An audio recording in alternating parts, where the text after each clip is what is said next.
Place à la rubrique culture de votre 64 minutes. Demandez le programme et on commence aujourd'hui en musique.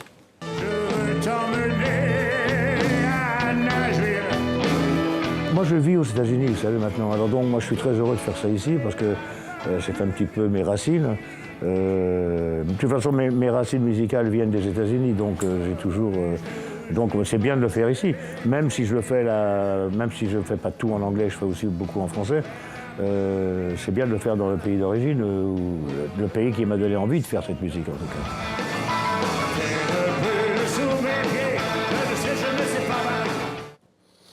Et on ne le présente plus, Estelle. Bonsoir à vous. Oui. Johnny Hallyday, qui est en tournée, qui débute sa tournée sur le continent américain. Nos correspondants, notamment, le rencontrent, Estelle. Hein. Oui, c'était lors de son premier concert à Los Angeles. Mais d'abord, ce chiffre, 183. C'est sa 183e tournée à Johnny Hallyday. C'est pas mal quand même, un respect. Respect à lui. Voilà. Et ses admirateurs sont fidèles au rendez-vous. Jugez plutôt cette file d'attente pour ce premier concert. Donc c'était devant le Fonda Theater de Los Angeles. Une salle de 1000 places, c'est pas mal, mais pas grand-chose pour Johnny Hallyday, qui lui est habitué au Stade de France ou encore au Parc des Princes.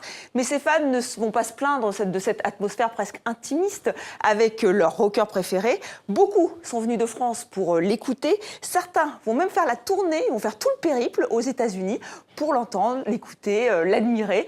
Alors Johnny Hallyday, qui lui aussi est ravi de se produire aux États-Unis. Écoutez-le. Bonsoir, ça va ?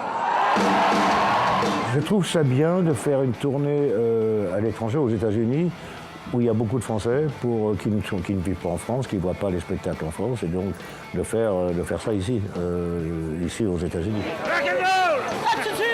Il y a quand même 70% de Français, donc c'est bien.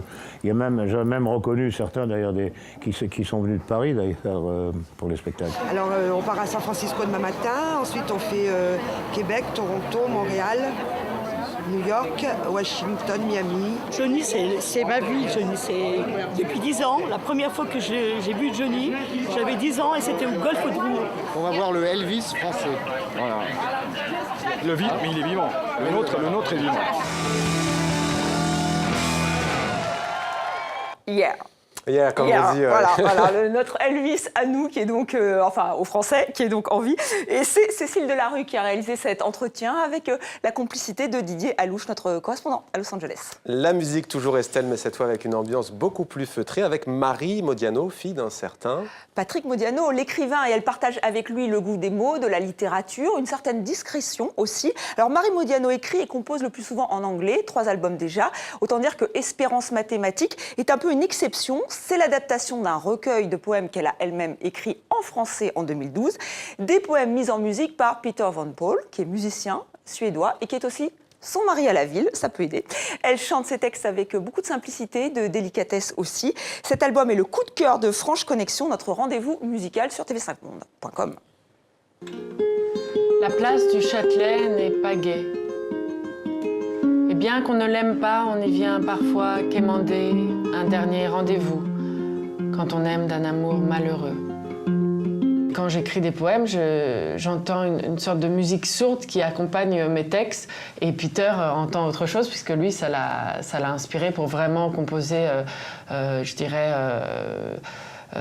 c'est pas des chansons, mais en tout cas, c'est des thèmes très particuliers qui ressemblent vraiment à une musique de film un peu. La place du Châtelet ne vous sourit pas quand on y attend le cœur inquiet. Celui qui ne vous aime plus, qui vous rejoint quand même, ou bien par remords, ou bien par pitié. C'est curieux parce que j'avais participé à un peu le même exercice, c'est-à-dire de mettre des paroles ou des poèmes en musique. Il y a longtemps, c'était un des premiers projets que j'avais fait en France avec l'écrivain Michel Houellebecq. À l'époque, je ne parlais pas un mot français. Parfois, c'est aussi très, comment dire, chouette d'entendre une langue qu'on ne parle pas forcément, qu'on ne comprend pas forcément. Mais ça ne veut pas dire qu'on ne l'apprécie pas. La place du Châtelet ne vous ouvre pas les bras pour que vous vous y blottissiez. Indifférente, elle vous laisse attendre à la sortie du métro